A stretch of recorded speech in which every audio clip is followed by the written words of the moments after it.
1, 2, 3, 4.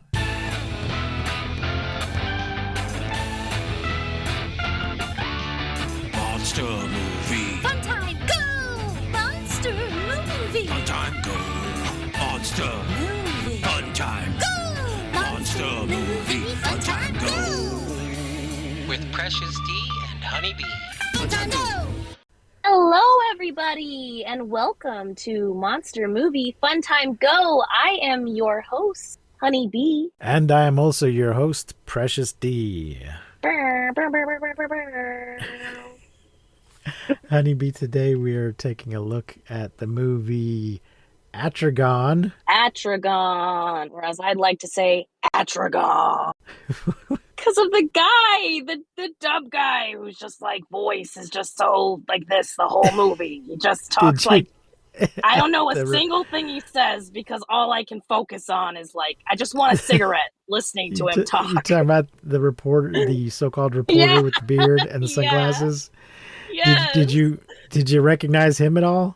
Yes, I did recognize him. Well, because I don't think I did. It wasn't until I was reading the credits, because he doesn't normally have a false beard. I am pretty certain that was a false beard. I felt as soon as I saw him, I was like, where have I seen this guy before? I feel like I've seen this guy before. So, but his voice drove me insane. Oh, I hated it. Oh man, ladies and gentlemen, we were talking about the character Umino, who is a reporter and is played by Kenji Sahara in sunglasses and a false beard. Oh yeah, baby. Shout out. So he is normally playing the hero, and he is not really the hero. Yeah, and he sounds like he smokes 3 packs a day. He does. But that was a dub. I don't think we have access to the Japanese version, so I don't know how he sounds in the Japanese version. I'm sure he sounds normal, or at least a lot better than that. And Honeybee, when we were talking about this movie earlier, you referred to it as the weird one. Yeah, The weird. Well, I mean, I guess in comparison to all the movies we've seen, it's not really that weird. But I felt like very weird about this movie emotionally. This movie is an emotional roller coaster. Like, let's just get into it. Oh, also, okay. I want to say, for people who don't know, I moved away a while back, and recently I visited Odessa, and I left my notes for this particular movie there. So I am raw dogging it today. You're killing me. I know. I am raw dogging it today, but let's get right into it. All right.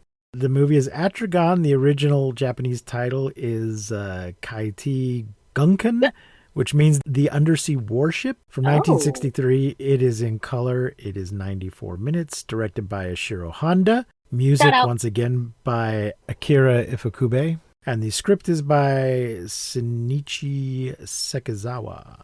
I don't have a budget, but it made 175 million yen. I'm not sure what the conversion rate is, but that's not as much as it sounds like.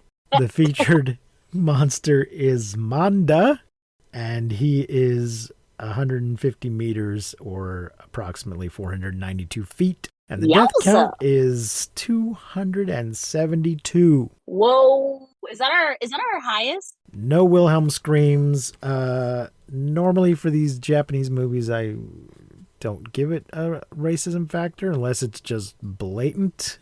But I guess it's only fair to give it a 1 because there are no non-Japanese people in it. We got a little feedback from one of our viewers, our friend Lubisha, about my racism rating for Reptilicus. Okay, hit me with it. He thought it was unfair. I can't find the message. I was going to quote him. Yeah. But now I can't find the message. Give me just Oh my gosh. Can I just say, like, we got feedback? Someone disagreed with us? We are a real freaking podcast now. That's amazing. Thank you guys so much. Thank you for writing in. We love to hear from you, even if you're disagreeing with us. Please disagree with us. It's okay. Yeah, I'm just trying to find where he posted it because I'm not seeing it on our Facebook page. Anyway, essentially he was saying, well, there just really aren't any non-white people in those countries.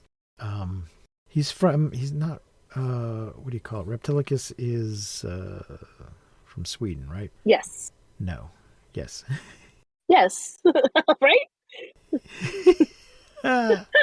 Anyway, he was saying there's just really not any non-white people in that part of the world. But then went on to tell me about how he was brutally mocked as a child because he had dark hair and dark eyes and not blonde and blue-eyed, and that they teased him and called him names that were roughly equivalent to calling someone the N-word. So damn. It seemed like his defense was these countries are so inherently racist that that the movie is not in itself racist because there just don't happen to be any not white people living there. Well, appreciate the feedback. I don't know if that makes it less racist, but appreciate it. Which is also the case in Japan. I don't know how much it is these days, but certainly back then, not a whole lot of non-Japanese people living in Japan. Yeah. So they're just not really available to be in the movies. I follow a YouTuber who lives in Japan. She's half Japanese and half black. And I wish I could remember her handle off the top of my head, but she does excellent YouTube videos about that specifically, like being a black person in Japan and like how people react to her and that sort of thing. Yeah. Fantastic. I wish I could think of her handle right off the top of my head, but I can't. I'll send it to you though. It's not quite as isolated and homogenous as it used to be, but I think it's still fairly unusual for non-Japanese people to be there. I suppose there's a lot of Western business people there now. Mm-hmm. Yeah, totally. And of course, we see a few of them every now and then in the movies. Anyway, this movie is based on 2 books by 2 different people. The Undersea Warship by Sunro Oshikawa and The Undersea Kingdom by Shigeru Komatsuzuki. And I was a little confused why it's based on 2 books by 2 different guys, but I did a little poking around, and it seems that the second guy, Komatsuzaki, was more of an illustrator than a writer. His books tended to be almost picture books, almost totally illustration, with just a very little bit of text. And it appears that at some point he did an adaptation of Undersea Warship, or an illustrated version of Undersea Warship, and then followed it up with his own book, Undersea Kingdom. And it may be that the screenwriter had read these books when he was younger and kind of smushed them together in his mind. Nice. Didn't realize they weren't the same book. In your memory, you totally conflate things together. But there's no kaiju in the books, though that was added because it's a Toho movie and they just thought they needed to have a kaiju in it. So they added the element of manga. Oh, I also want to mention that there is later an anime version of this. I think it's called Super Atragon. I've only seen a few minutes of it. It's like a 2-part thing. The reason the kaiju is hardly in this movie at all. Yeah, you gotta really sit this one out. You gotta really wait for this one. Yes, but the reason I thought we should go ahead and watch it is because elements from this movie will show up again later in the series. Which, that is why I appreciate you so much. Does your back hurt? Does your back hurt from carrying the weight of this podcast? It does. So Manda will appear in 1968's Destroy All Monsters. And then Manda and the ship, the Gotengo, will both appear in 2004 in Godzilla Final Wars. Nice. And then Manda will appear in the cartoon, the 2021 cartoon Godzilla Singular Point. And it appears this movie is fairly popular in Japan because there are lots of models of the ship available. So there you go. There you go. That's why I thought we should watch it, just for completeness, even though Cool. there's hardly a monster in it at all. Nice. Very, very nice. Nicely done, sir. Thank you. So it's got a bunch of our favorite people in it that we've seen before and we'll see more of. As we mentioned, Kenji Sahara plays the weird reporter guy. We mentioned before, but I want to remind everyone that Kenji Sahara is in more Godzilla movies than any other actor. And I'd say he's a good actor, too. Yeah. So far we've seen him in Godzilla, Rodan, The Mysterians, Mothra, and King Kong vs. Godzilla. And we will see him again next week in Mothra vs. Godzilla. Which I am so excited for. And he will play. So there's a character in this movie, Captain Hachiro Jinguji, played by Jun Tazaki. But Kenji Sahara will play a version of that character. What? Oh, dang. In, I believe it's in Final Wars, the aforementioned Godzilla Final Wars. Nice. So, but that's decades in the future. So the movie starts off at night. There's a guy in a car. There's like a chauffeur and a guy in the back seat. And the driver is our buddy Akihiko Hirata, who we don't know who he is yet. He's playing what we will find out later is Moo Agent number 23. And the passenger realizes he's not driving the right way and reaches out to touch him, and it hurts to touch him. He gets like a shock or a burn or something when he touches him. And then we see that there is a photo shoot happening on a dock by the ocean. Some girl in a bikini. It looks like something is happening with this girl in a bikini, but then it turns out it's just a photo shoot. Looks like she's being threatened, I think, by a guy with a gun, but they're really just doing a photo shoot. And the guy's doing the photo shoot we just saw in King Kong vs. Godzilla, playing rather similar characters. It's Tadeo. Yeah, it's the two guys. It's the two guys from the TV station. Oh my gosh, that's so funny. It's Tadeo Takashima playing Susumu Hatanaka, and Yu is spelled Y-U. Yu Fujiki as Yoshito Nishibe, playing, and I just call them photographer number 1 and photographer number 2.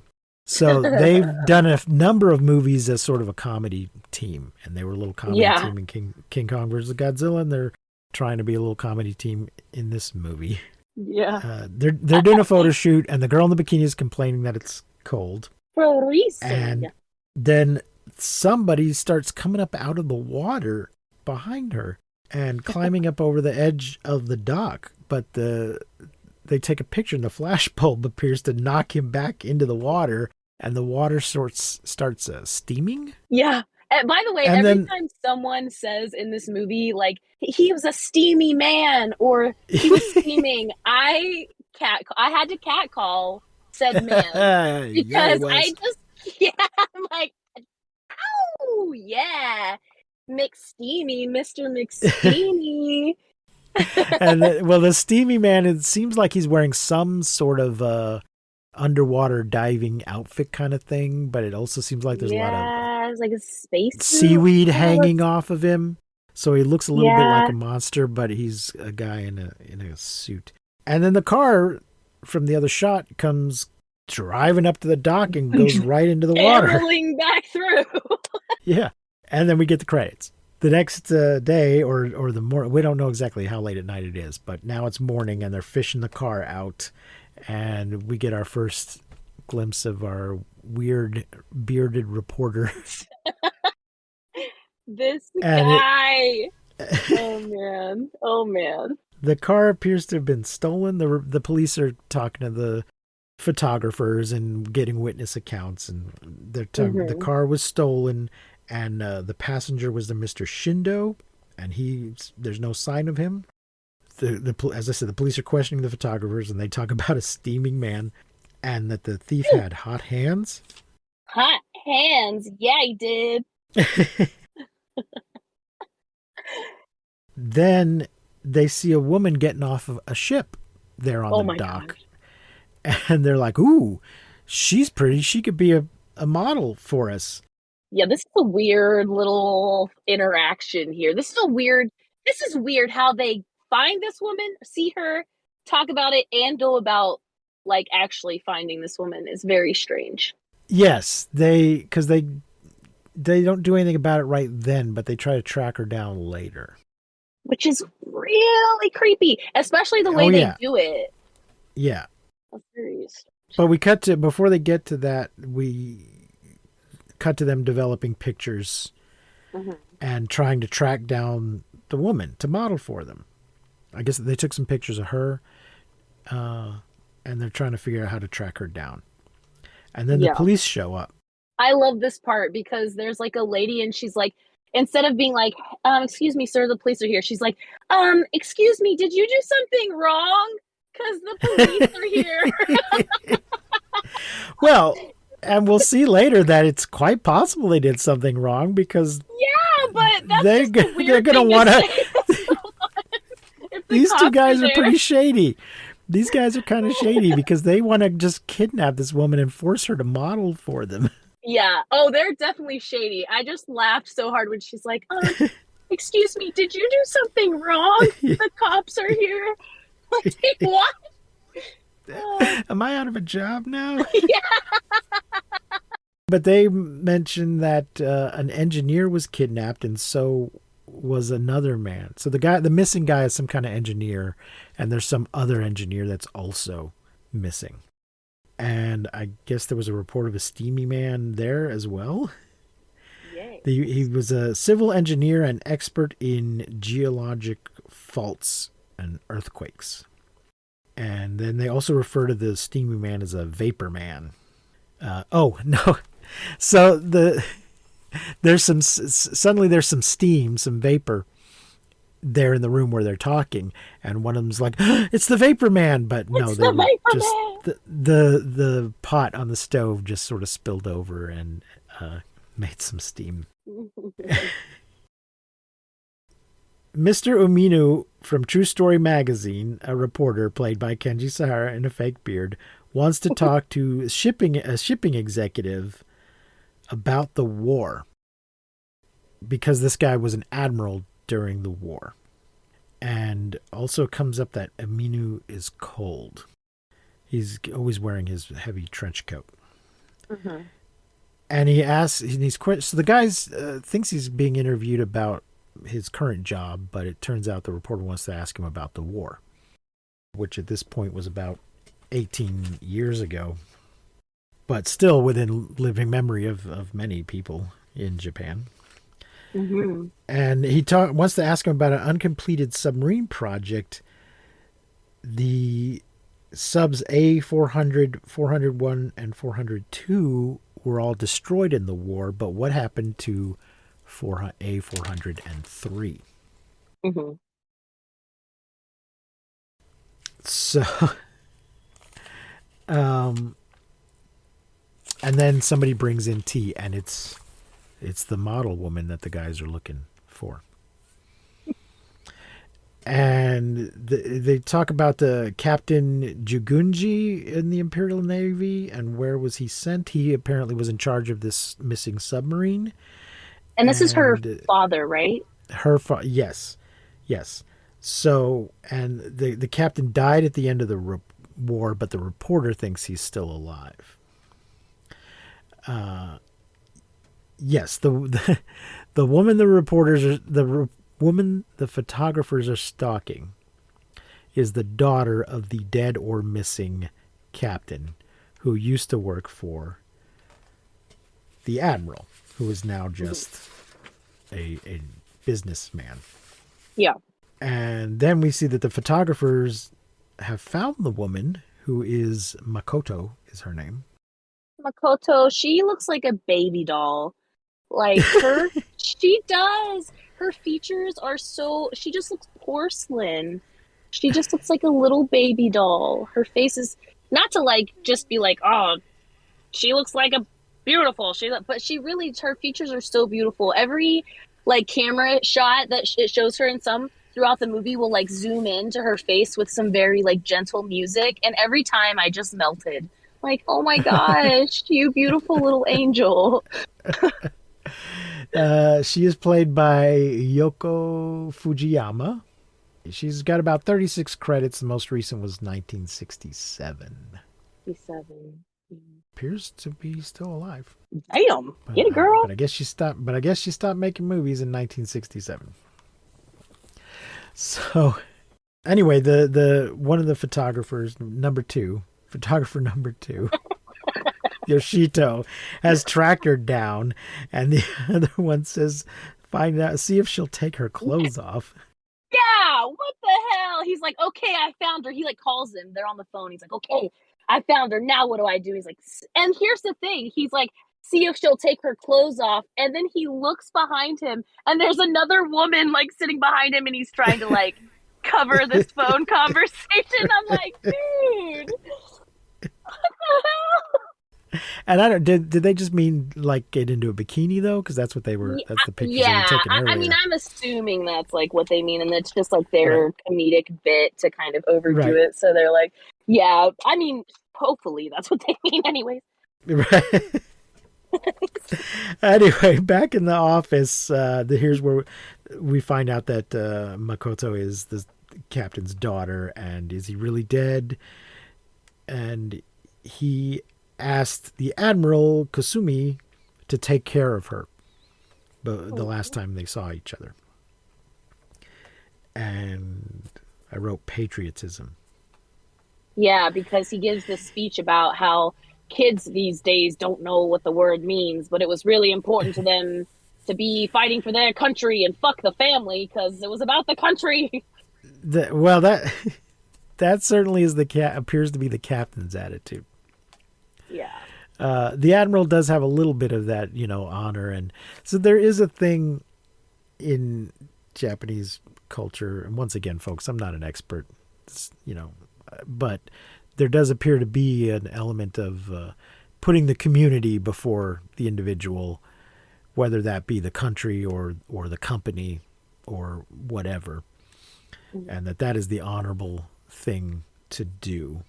Yeah. At least that was the attitude. Which he doesn't, like, he's not as aggressive as the dad about it or anything. He just kind of makes this snarky comment about kids these days don't understand the word patriotism. And I felt like that was kind of just something that I think every generation is like that. Like, kids these days don't blah, blah, blah. That's right. Not, these kids so today with their ragtime and their bicycles. Yeah, exactly. Like, okay, all right. So this is something I do find very interesting about this movie is so both the director and the screenwriter served in the Imperial Army or the Imperial military. It could have been Army, could have been Navy. I'm not sure what their exact positions were, but they both served in the Imperial military during the war. And I find it very interesting to see some insight to the Japanese attitude towards the war, towards their role in the war.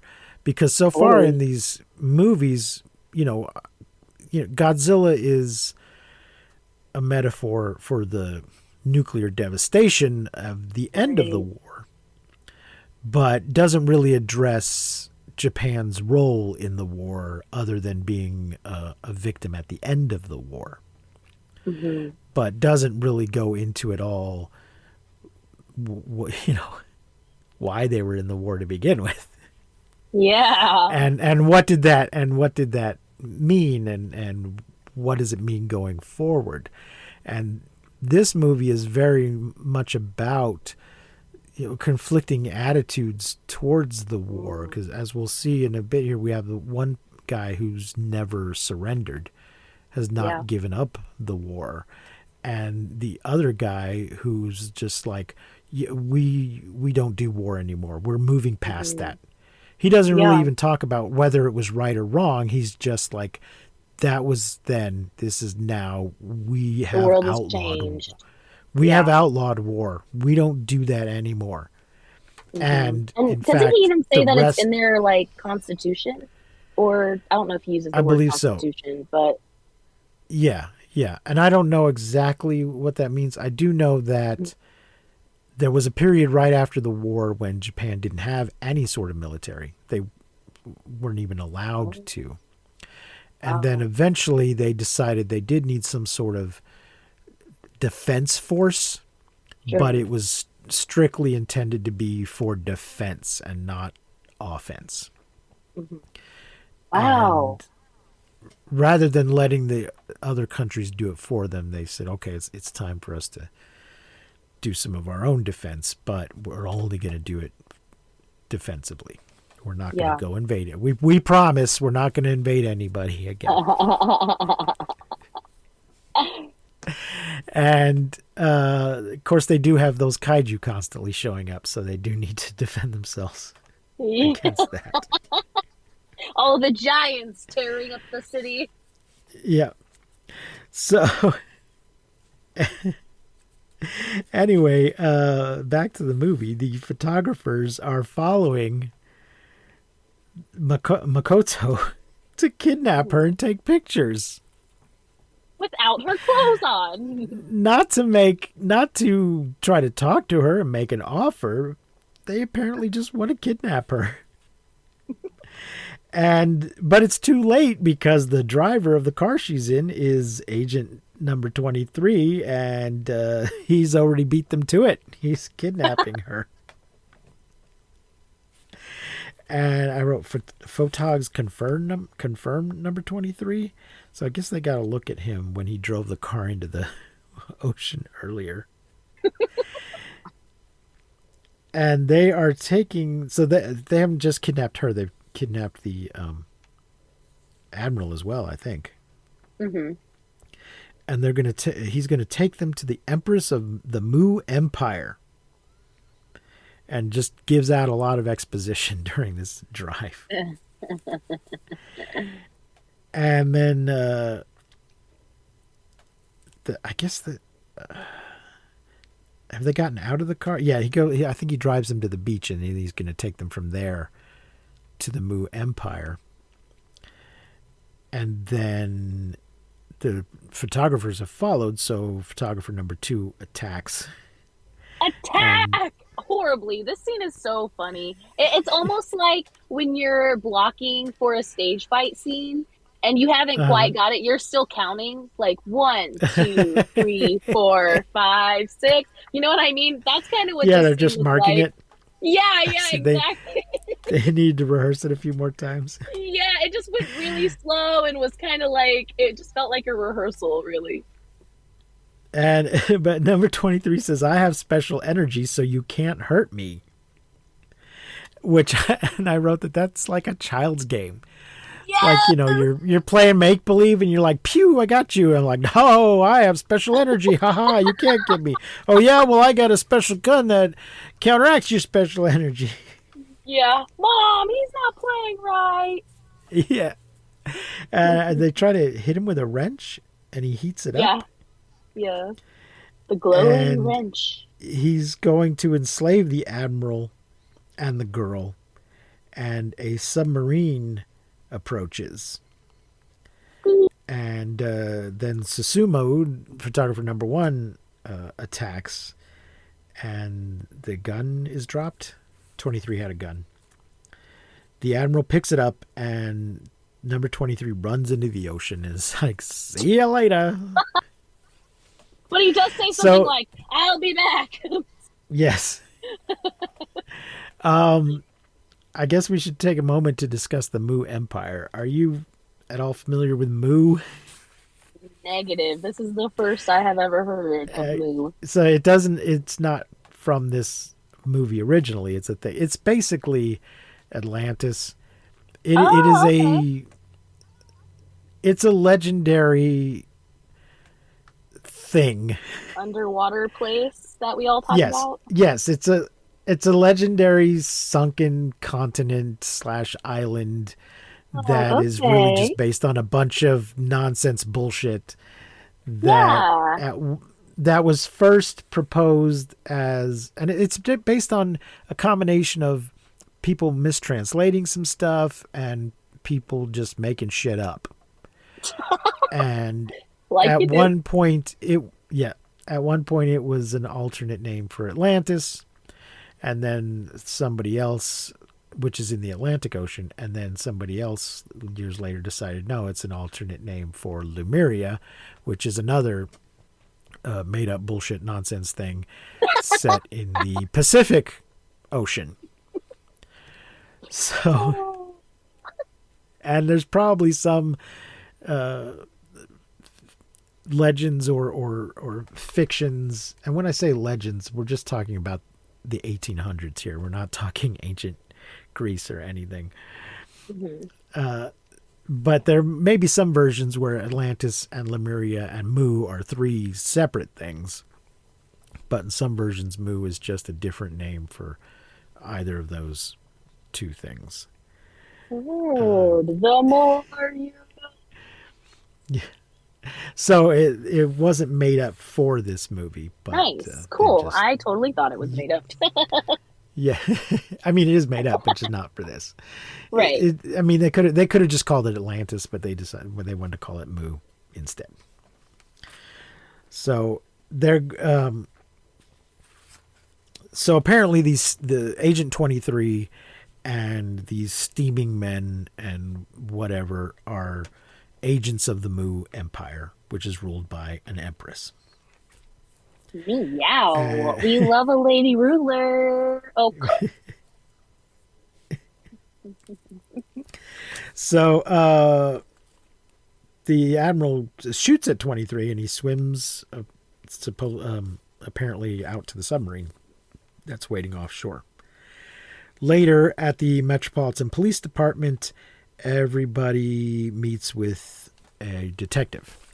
The detective Ito, who is, let me just a second here. Detective Ito, played by Hiroshi Koizumi, who we saw in Godzilla Raids Again. He was Soichi in Godzilla Raids Again. all right. And then a package arrives at the police station for the Admiral from number 23. And it is a box that has inside of it a small reel of film, which means we get a film presentation. Yay! So there is a big meeting with the military and the police and the reporter and the photographers and the admiral. And is the daughter there too, I think? Maybe? Yes. We get a lot of philo in this movie because these two photographers who don't know anything about anything. They're just trying to like chase some pretty lady. Right. They end up being dragged through this whole thing all the way to the end just because they happened to be standing on that dock when the car went into the water. But they have no expertise or special knowledge or authority or anything. That they're not even reporters. They're just like fashion photographers. They're not newsmen. There's absolutely no reason for them to continue to be dragged along through this whole story just because they were witnesses to one part of it. But they are. But they are. Silo, baby. But in the film presentation, we get a history of Moo, and it We get was to see sunk it a little by bit. a curse. Yeah, it was sunk by a curse, but survived, and we have made great progress. The film tells us. Did you feel And like the- sorry, sidebar at this point. Do you feel like the dub like there was some translation issues? I feel like in most probably. movies that are dubbed, I don't really notice it. Like usually you'll tell me like, "Oh, there's probably some sort of." But in this movie specifically, I felt like there were a lot of parts, like maybe just with how the sentence was structured, or like a word that was just out of place. Just a lot in this movie, and I'm just thinking Right. about it now. Well, I mean, sometimes that's just them trying to make the words match up with the movements of the people's lips, and Ugh. some people are more skilled than others at at trying to match that up. Yeah. So, yeah, sometimes maybe things have been translated badly, and sometimes maybe they're just phrased awkwardly to try to match. Yeah, that lips. makes sense. But they mentioned that the A-43 submarine, that Moo captured it, but the captain and the crew were not on board. And that Captain Jinguji is developing a new submarine, and the admiral ordered him to stop. And Moo is going to reassert its dominance, and the Empress of Moo will have supreme power, will be the supreme ruler. Pussy power! And if you don't submit, Manda will get you. Yeah, baby. Submit. And then we see some shots of the Moo, some kind of Moo ceremony going on. And then they all discuss, the film ends and they all discuss if this is a real threat. And they conclude that it is, and is, and that it's an international problem. Then we get some headlines. So mark that on your bingo card.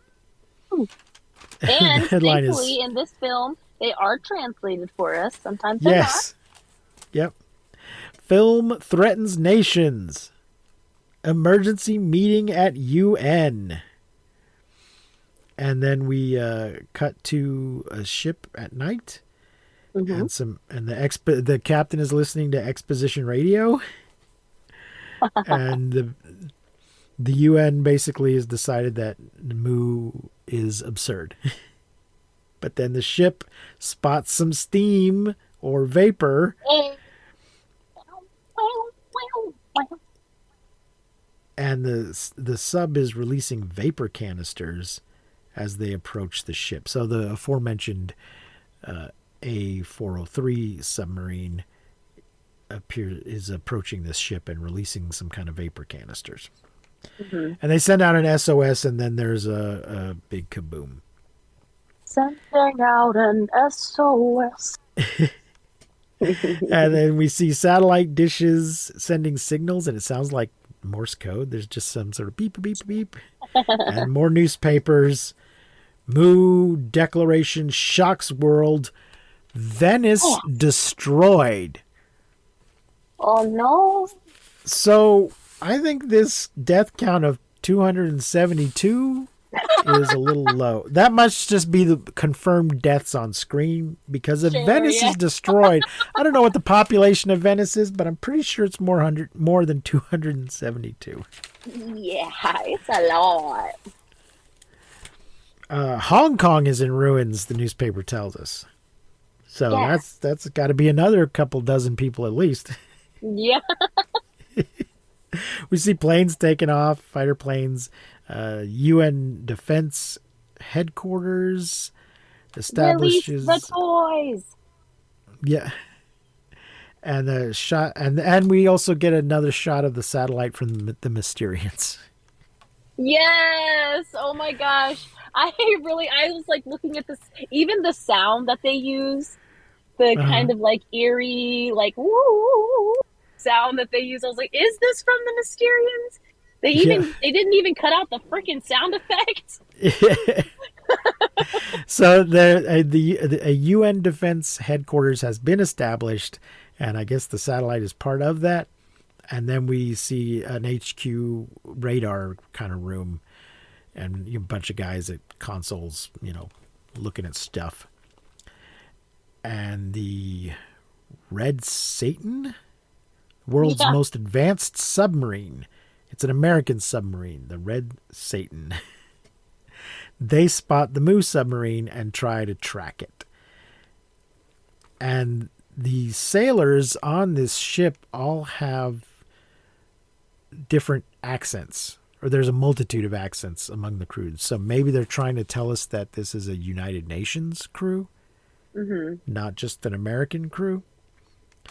They dive to the maximum that they can, and the enemy is still diving. And the UN sub tries to surface, but the valves won't work, and the pressure cracks the red Satan. And then the poor submarine it went too low and it can't get back up, and it just kind of gets crushed. And then the military discusses the H-bomb option. Yeesh. Or Atragon is the way one guy pronounces it. Atragon. What about it? Where is Captain Jinguji and the admiral who's part of this discussion? The former admiral insists that he does not know, but the film they watched says that he does know. The Moo film presentation basically accused him of knowing where the captain is.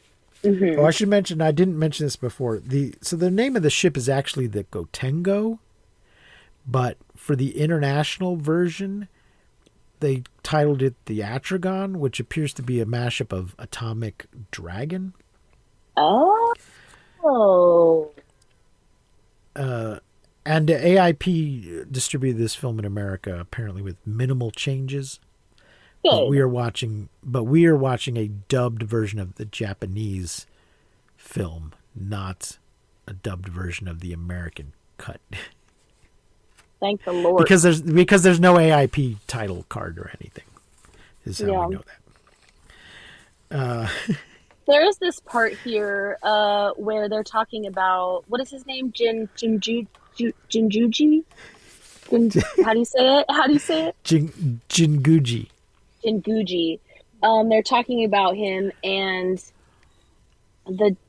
sorry, I don't want to mispronounce their names. So the daughter, she kind of has this moment where she's like overwhelmed with the fact that like maybe her father is alive or whatever, and she kind of does this thing where she almost faints, but she's standing up and they're in a crowd of people, so she can't really faint.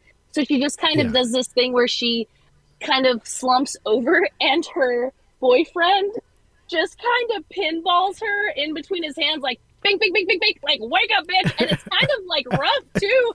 Like she kind of does this weird like and he just like bing, bing, bing, bing, bing, bing, bing, like pinballs her between his two hands. I had to rewind it because it was so funny. I was like, wow, if I ever faint, please do not slap me around like that.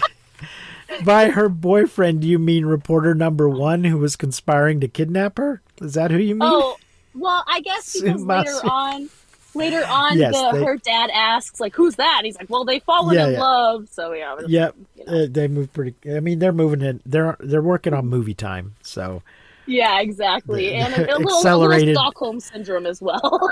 Yes. But they are living on accelerated movie romance time. So.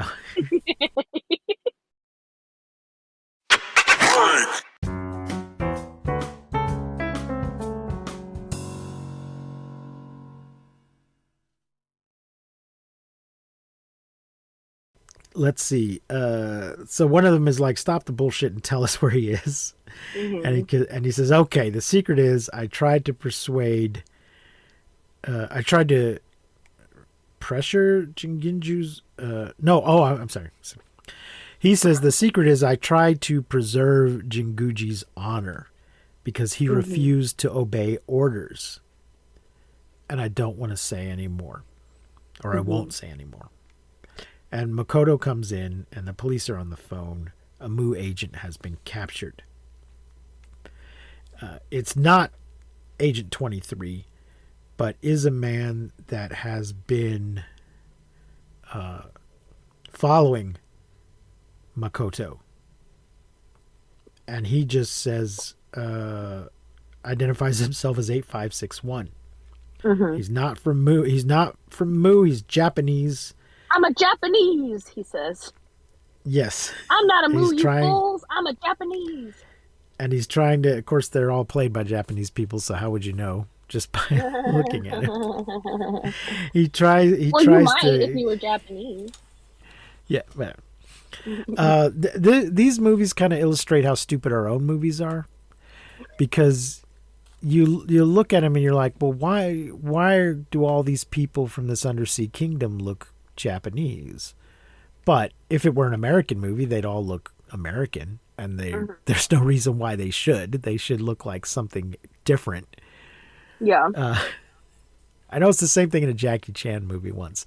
They were in Egypt, and the waiter at the Egyptian hotel was speaking Chinese to them. And I thought, well, that was weird. But then I realized, but if this was an American movie, the waiter would just know how to speak English. Yeah. They're equally ridiculous. It's just brought into sharp contrast when you see it from another country's point of view. Right. That's So, funny. but the guy, the prisoner, was trying to kidnap Makoto. Mm-hmm. And they realized that 8561 must be his serial number from the war. So, when you're a prisoner of war, you just give your name, rank, and serial number. Yeah. So they call him on that, and he says, yes, I'm first class warrant officer Amano. Mm-hmm. And he's working for Jinguji. And yeah, here's when the daughter starts to faint. Yeah, to faint. Bing, bing, bing, bing, bing, bing, bing. Wake up, bitch. Yeah, well, she's, for years, for 18 years, for her entire life, really. Yeah.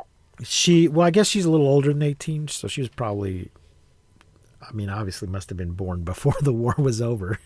Mm-hmm. But for most of her life, she's thought he was dead.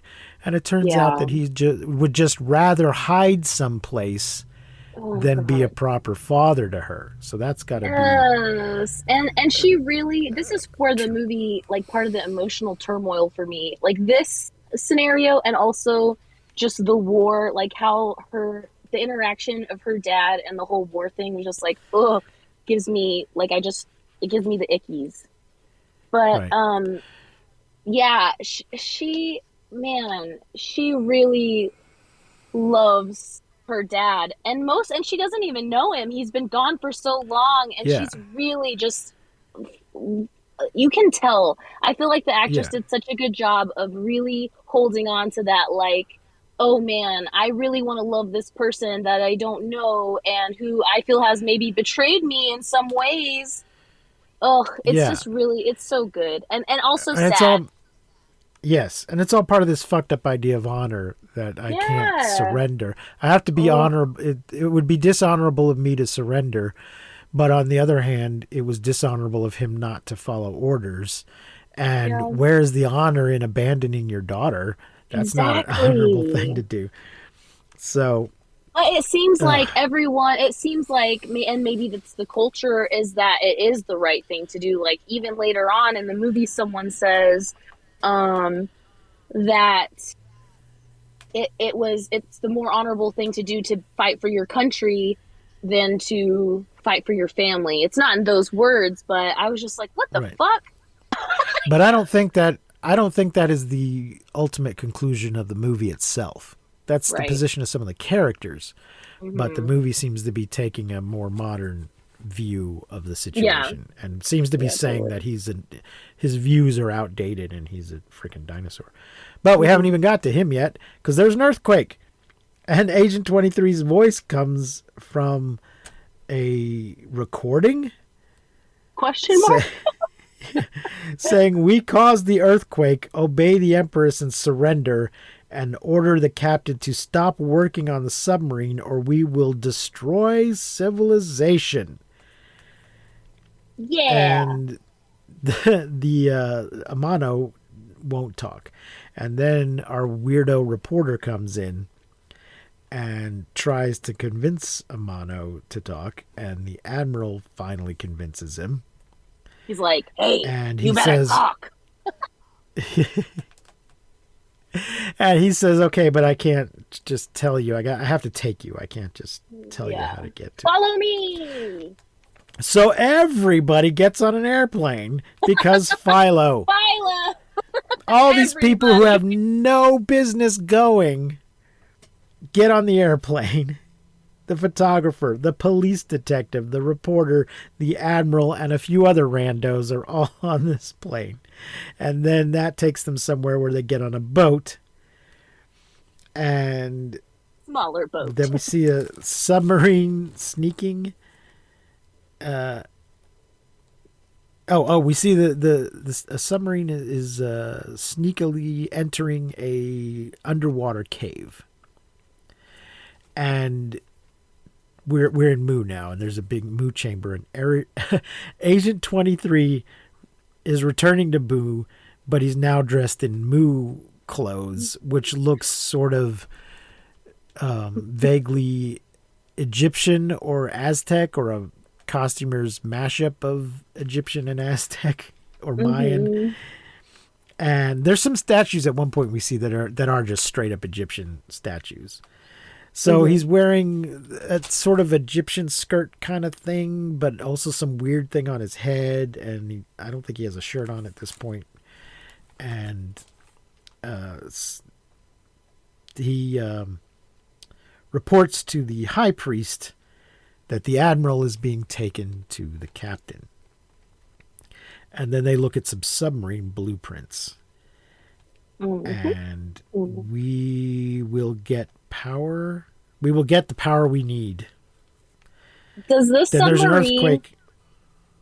Does this submarine kind of remind you of the laser in Austin Powers? Or is it just me? It's kind of the same. I can see that. So there's an earthquake in the power room, and they say to send the Japanese slaves to check. And then we get a shot of a Moo church service going on where they're praying to the god of Moo, which is Manda, which we haven't seen yet. And then the admiral and the gang are on a boat. Gang. Makoto and Sumasu have a little chat about what will father think of me. And Sumasu's sure that he will be happy. This is one of those moments. She's like so nervous, and she's like, what is he going to think of me? And the guy's like, oh, he's going to love you. You're great. Smashed all your hopes and dreams. Yes. I wrote Code of Honor. I don't know who brought that up. Yeah, because she asks, he basically is saying, your father cares about you. And she's like, well, if he cares about me, then why did he send that guy? And he's like, he sent that guy to check on you. And she's like, well, then why didn't the guy say, hey, your father just sent me to check on you? And he's like, because there's a code of honor. And he couldn't say anything because checking on your family makes you less of a man. Right. I was like, damn. Yeah. The boat arrives, and Yoshido disappears. What? Oh no, I'm sorry. The boat arrives, and Yoshido, photographer number 2, is disappointed that there are no girls. I think he was expecting some sort of scantily clad native ladies on the shore, and there are none. Wah, wah. But there are some soldiers on patrol who stop them, but Amano waves them off, and they all get in a jeep. The Japanese equivalent of like, where all the bitches at?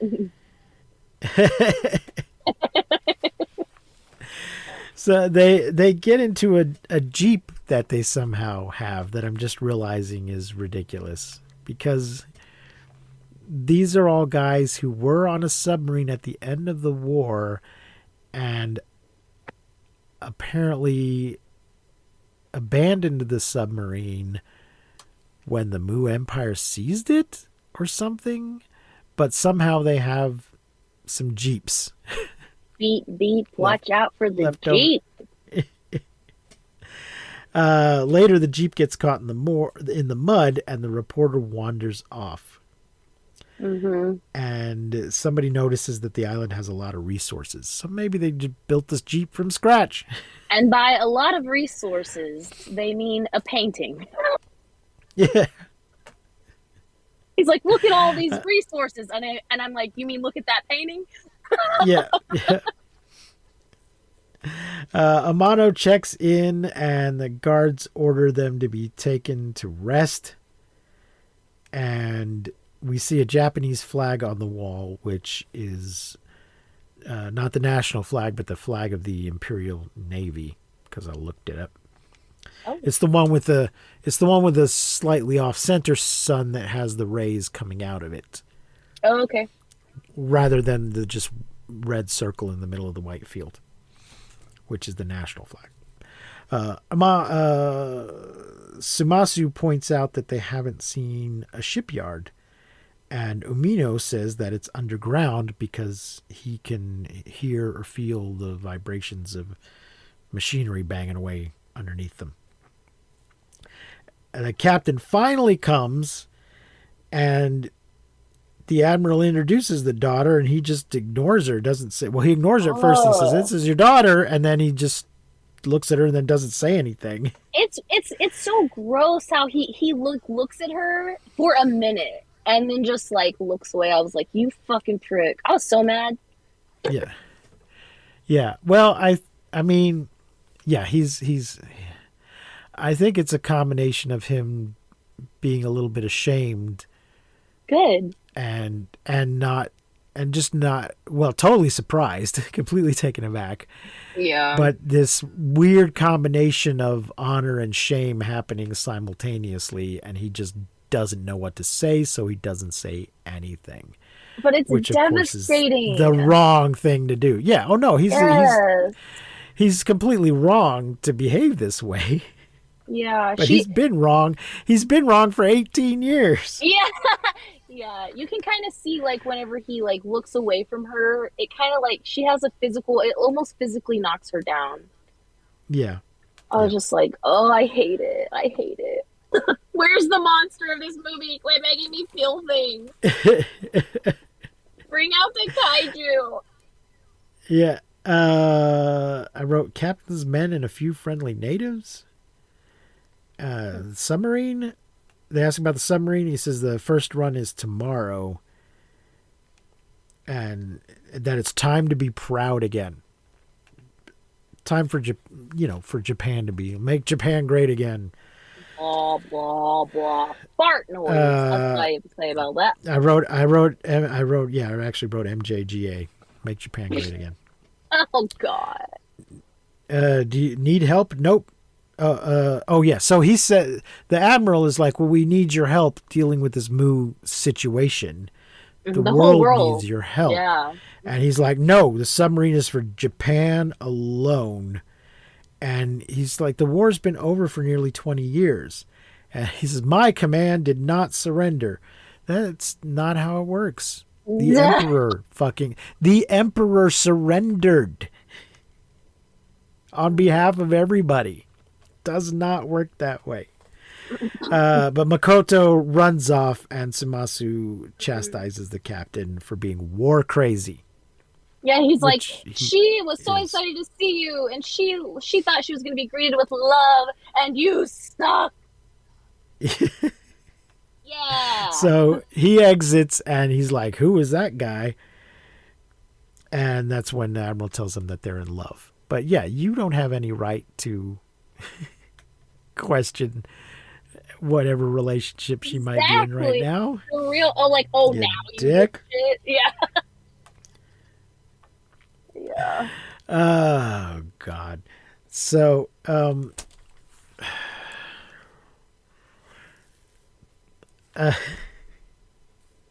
I think there is a parallel here, an intentional parallel between the captain and the Moo Empire. The Moo Empire is trying to reassert its past glory. And it's threatening everybody. And the rest of the world, it's threatening the entire world, and the rest of the world is united trying to deal with it. But the captain is still hanging on to the old ways of Japan, who were trying to take over the world in the past. And, this empire that's been living in isolation under the ocean is like Japan used to be, that was living in isolation until it tried to take over the world. I'm not going to go into the whole history of Japan. But briefly, they were isolated for a long time until Europe came knocking on the door and said, hey, you got to come out and play. They basically forced them to come out and play with the rest of the world. And then we don't wanna. Then they were like, oh, what's this empire thing you've got going on here? I think we'd like to have one of those. Oh my God. And they were kind of like, oops. Maybe we shouldn't have forced them to come out and play because now they're too good at it. That was a mistake. That is my gross oversimplification of the history of Japan. Thank you. Thanks for coming to my TED Talk. But the next day, the captain is the captain angry? The men come to get the admiral to see the submarine. The reporter, so they lost their submarine during the war and have spent the past 18 years working on a new submarine. And apparently some blueprints for this were left behind on the old sub, which is how the Moo Empire knows that he's working on it. And it's taken them 18 years to try to stop him, I guess. But our creepy reporter is caught sneaking around. And then there's a secret door to the shipyard. And the gang goes to an observation room, and the Atragon is going through a prep checklist, and we get a good look at the submarine now. It is a submarine with like a drill on the front of it. Mm-hmm. And then a little ways past the drill, there's still like some kind of angled fins, if you will. Yeah, there's little prongs on the end of the drill, which I guess maybe a real drill might have something like that to get the first bite. I don't know. Yeah, there's little prongs at the tip of the drill. And the captain says this is the submarine Gotengo. So he doesn't call it Atragon. He calls it Gotengo. Dang. Although one of the guys in the previous meeting did use the name Atragon.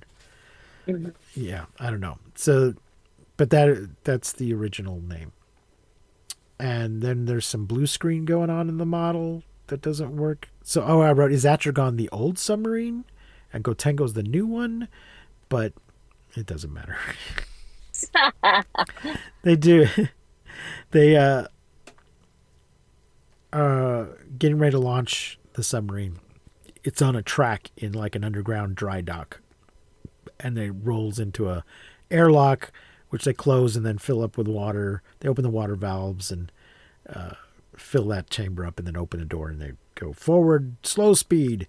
And we cut to everyone is now on the beach. They've left the observation room. They're on the beach watching the ship rise up. And then it keeps rising past the surface of the water up into the air. Yeah, it flies, but we don't see any sort of jets or propellers or anything. It's just magically levitating up into the air. Magic.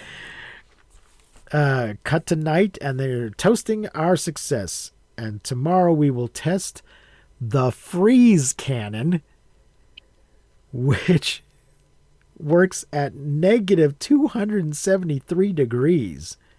Wow. This guy's been pretty busy on this little island. Yeah, no shit. He somehow from scratch, with all the resources on the island, from scratch they've built a shipyard and constructed the most advanced submarine in the world and invented a freeze ray and made a Jeep or two. Boom, baby. All from a painting. Yeah.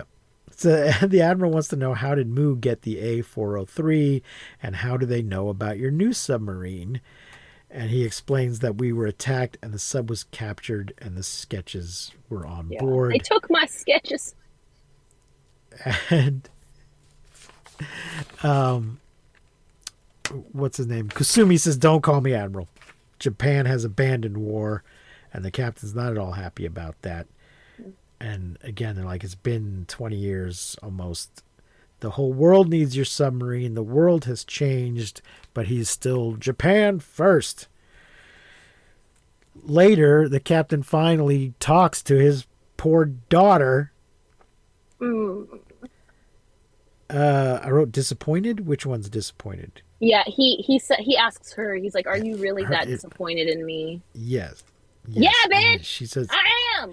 It would have been better. She says it would be better if we'd never met, and to please do what Kasumi asks.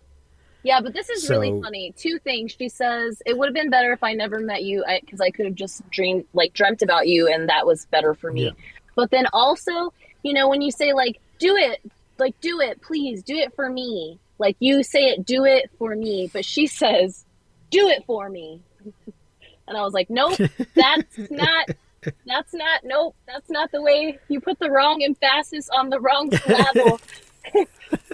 She doesn't say, do it for me. She says, do it for me. I was like, wait a second. That wasn't the right. Yeah, that wasn't the right way to say that. Well, I just wrote, she puts a guilt smackdown on him, which he totally has coming.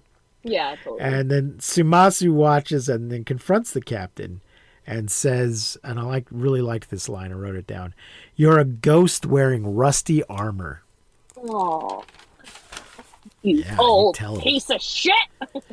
You tell him, you potential kidnapper. The captain gives him a picture that he's been carrying of her this whole time and says to take care of her. The reporter, who's been lurking around, grabs Makoto and reveals what we have suspected all along, that he is a Moo agent. He is a magic. And he uses some power to knock her out. He shocks her. They never really explain what is up with the Mooans, that this special power they have, because apparently if you touch them, it either shocks you or burns you.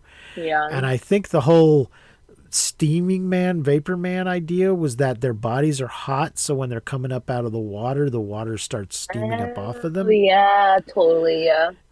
But on the other hand, the reporter was cold earlier.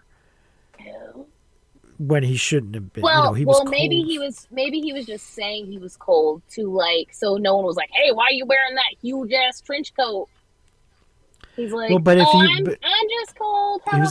He was trying to contain his heat in the. Yeah. I think they're very inconsistent with the idea of what is going on with their bodies. Maybe to survive in the cold depths of the ocean, they evolved to be hotter than normal humans. I don't know. I don't know why I'm the one who has to explain this shit. The movie should have explained it. But Sumasu comes along and they fight. He comes along, they fight. And Umino has planted explosives while we weren't looking. And boom. And then he knocks out Sumasu too. And the base is blowing up. Where did he get the explosives? We'll never know. Is that what he was hiding under his trench coat this whole time? How did he get enough explosives to blow up this base onto the airplane and then the boat and then onto the shore with nobody seeing them? Unless he just found some of their explosives and I don't know. The jeep escapes Umuno with the prisoner. I guess he puts them in a jeep and drives off. And then we cut to the Moo throne room. The Empress, we finally see the Empress. And there's a lot of bowing and thunder and dancing. And I will say the Empress's eye makeup is very 2022, baby. I was like, okay. I've seen so many eye makeup things like this recently. I was like, very nice. it is all rather extreme these days.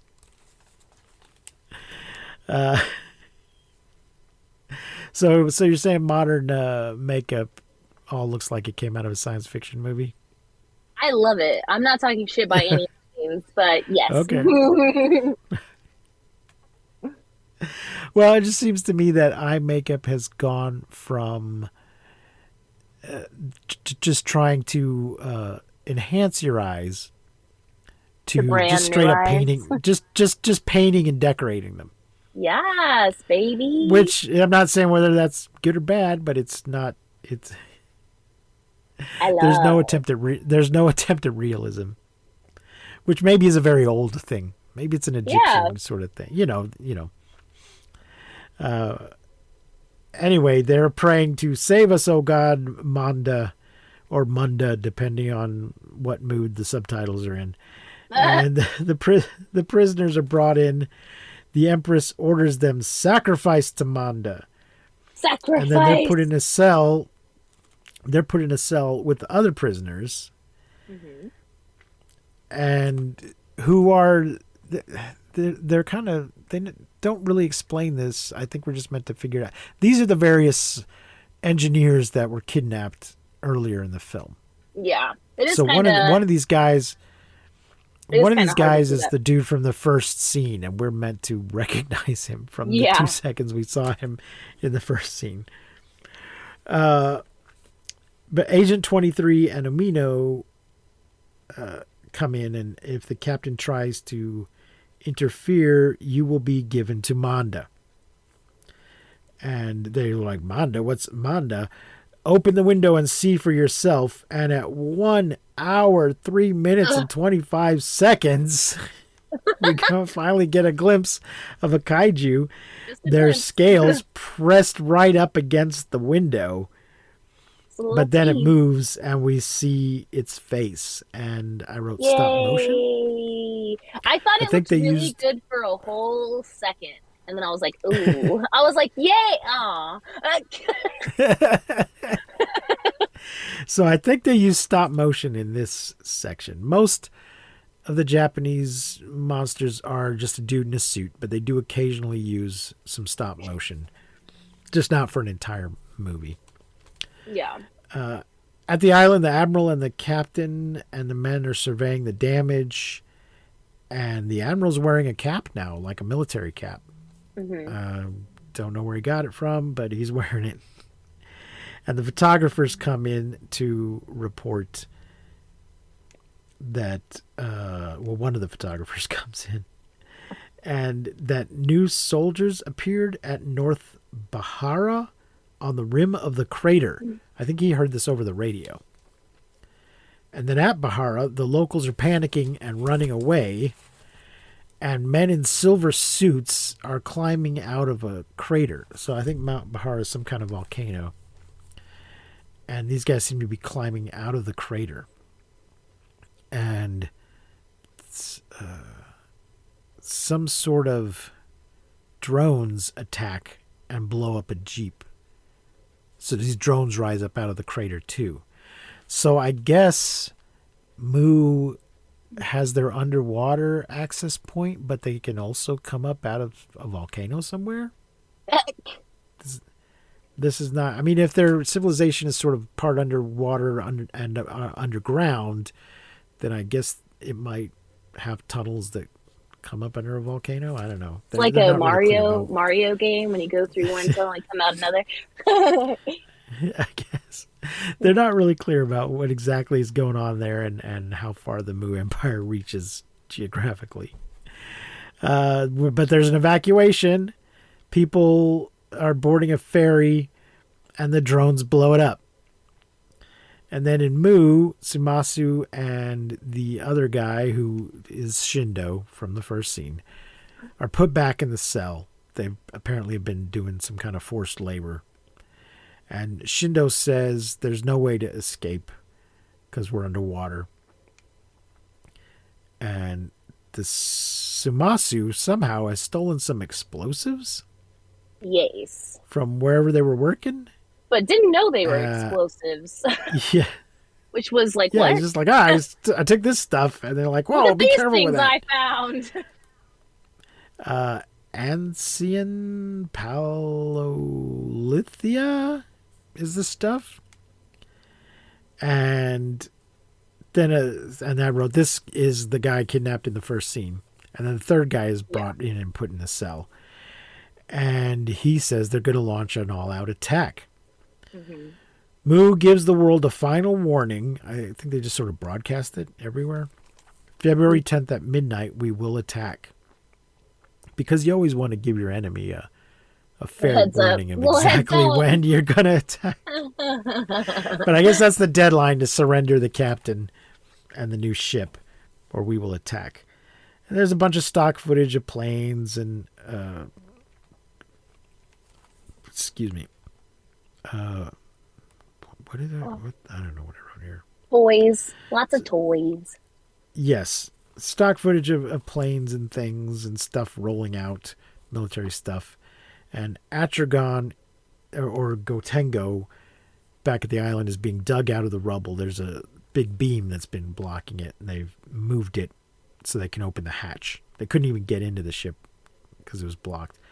And then everybody gets in and checks the stations. And everybody is on the submarine now, including the detective and the other photographer. Even though, there's nothing, they don't know anything about how to operate this ship, but they're on it. And they turn on the drill and it drills its way out. And the captain says he has got rid of his rusty armor and is ready to destroy the Moo Empire. And the ship flies off. We cut to night, and there's panic in the streets, and the military is rolling out, and it is almost midnight. 5 minutes to midnight. Excuse me. And the military is just sort of waiting there in the street for the attack. And fighter planes fly by, and the bells toll, and then steam blows open manholes in the street, and a building just collapses into the ground. So somehow Moo had a way of just like making sinkholes under the other cities. The Moo submarine surfaces and then shoots a heat ray from what appears to be a Manda statue gun that's mounted on the front of the sub. And the high priest gloats, and the Atragon arrives, or Gotengo arrives, and tell her majesty, crush time? There's a... I don't know if they thought they were going to crush it like the other submarine with the water pressure. But there's a sub chase. There's a sub chase, and the Empress and her ladies in waiting enter the cell, and the Empress is wearing a different wig now. And says, come with us, you'll be sacrificed to Manda. And then we have another stage fight. Yes, Sumasu jumps 1, 2, up. 3, 4, 5. He jumps the Empress and uses the explosives to threaten her. And the other guy takes the guards, whatever it is they had. What did I write here? Takes his something and his spear. I was going to say And they maybe go- like a shank. Yeah. I have no idea what this word is, but he had something and a spear, and he takes it. Mm-hmm. And they go to some hatch, and they stab a guard and put on its silver pressure suits. And the Empress do what you gotta do, man. surreptitiously, yep. While they're doing that, while they're suiting up, the Empress surreptitiously pushes a button that frees Manda, because there's one of those just on the wall. Mm-hmm. And she refuses to go along with them. And they're like, okay, drown then. And she's like, oh, okay, I'll come. The Moo submarine returns, and the Gotengo follows. And the airlock opens, but Manda is blocking the way. And Atragon watches, and they open something. They I don't know. They fire torpedoes. Manda retreats, and the gang swims out. And how... Oh, yeah. So, but how did the captain... It's as if the guys in the sub knew they needed to get Amanda away from the door so the captives could swim out. But how could they have possibly known that? Or was it just lucky? Everybody gets on the sub while Amanda growls. And then the ship surfaces. And Makoto and her father reunite, and everything's fine now. But the Empress of Moo is very confident that, we will be triumphant and you'll all pay, and I'm the Empress, and blah, blah, blah. And even if you kill me, the heart of the Empire will not be destroyed. And somebody figured the heart is a literal place, a holy place, a source of power. Utilizes the heart of the earth, and it's another 6 miles directly under the palace. Does she tell them that, or they just figured that out from things they heard while they were captive? I think they just figured that out. I don't think she says that. Yeah, they just figured that out. They let while they were enslaved, they were sloppy and let them see too much, let them learn too much. Yeah. So all of you had better surrender. Nope. Peace? Nope. Suck it, nerd. Said, okay, we'll destroy the heart of your empire. Manda attacks the sub, and Finns... What?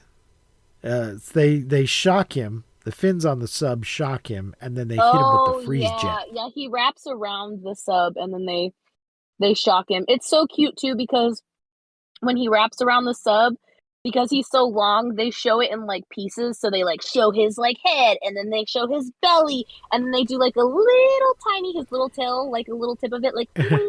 Just, grabs the little end of the sub. Wink. Yeah. So we haven't described Manda at all, really. He's kind of a sea serpent. Yeah, like a water snake with tootsies. Yeah, he does have toes. Yeah. And he appears to be a puppet. I think he's not a guy in a suit. He's way too thin to be a guy in a suit. He's just some kind of a puppet. Yeah. And, but they shock him, and then they hit him with the freeze jet. And then the ship does a freeze drill combo on the side of the underwater mountain and drills into the Moo power plant. And on the submarine, the Volunteer Commando Corps, somebody says Volunteer Commando Corps assemble. And this Volunteer Commando Corps includes the police detective and the photographers and the freed prisoners. Because Vilo.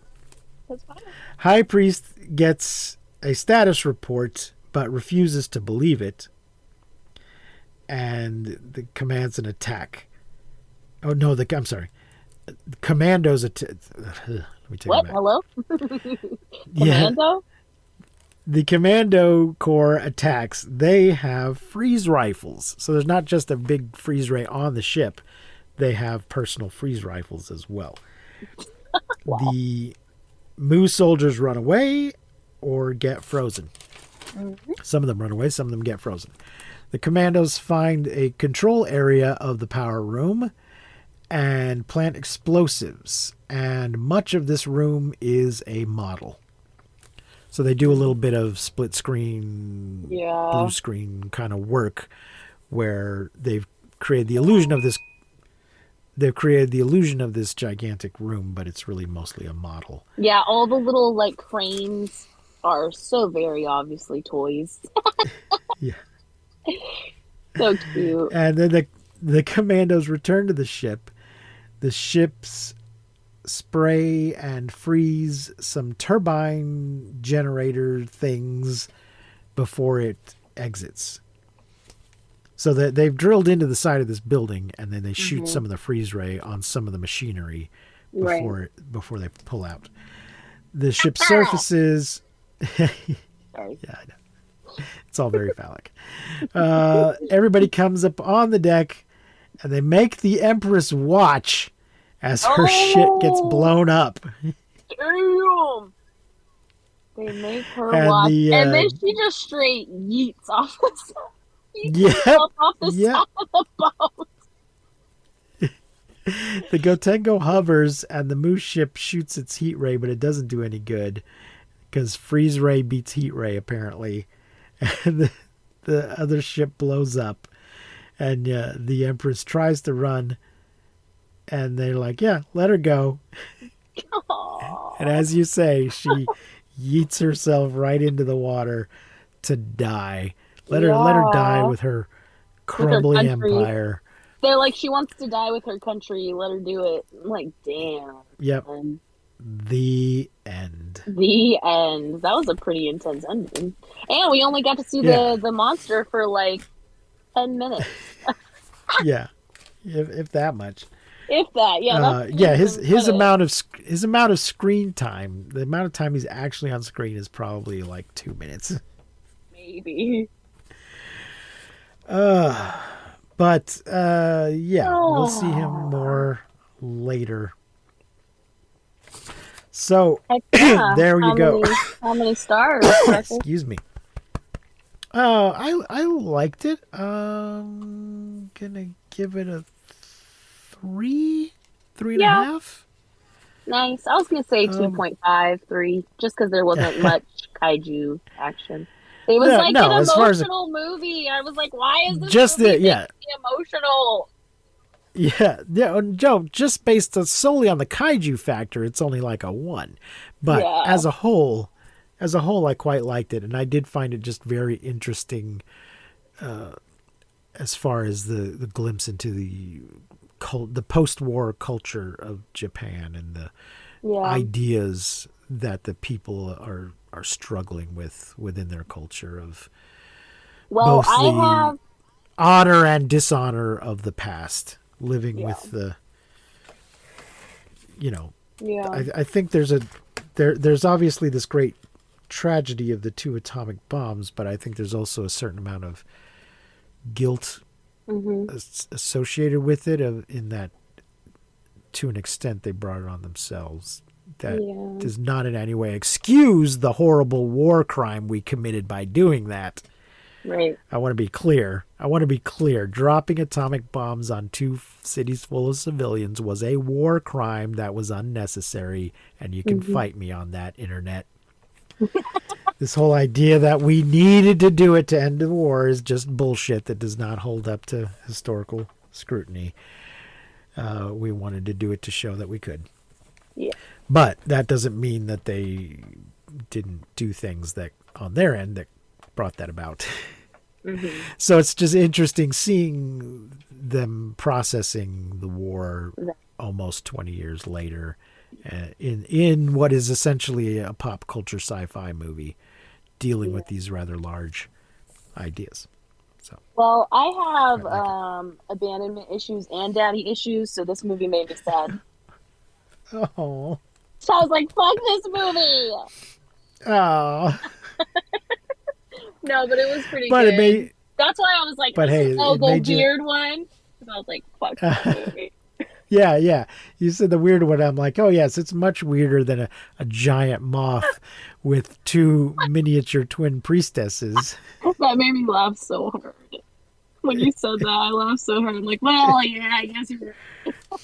Yeah, it's all pretty damn weird. Yeah. It's so next week, ladies and gentlemen, friends and neighbors, we will be watching Mothra versus Godzilla, also known as Godzilla versus the Thing. Oh. Which is not to be confused with Godzilla versus Mothra from 1992. Oh shit. This is Mothra versus Godzilla from 1963 or 4. It is available to watch on On what? The Japanese version is available on HBO Max.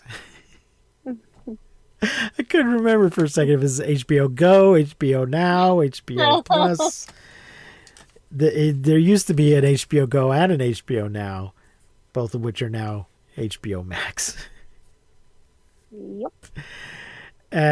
This movie, Atragon, you can see, I think I mentioned it, but I'll mention it again. It is free with ads on Vudu. Mm. So if you haven't watched it yet, watch it there. And Mothra vs. Godzilla on HBO Max. Thank you all for joining us. And honey, thank you for writing into us.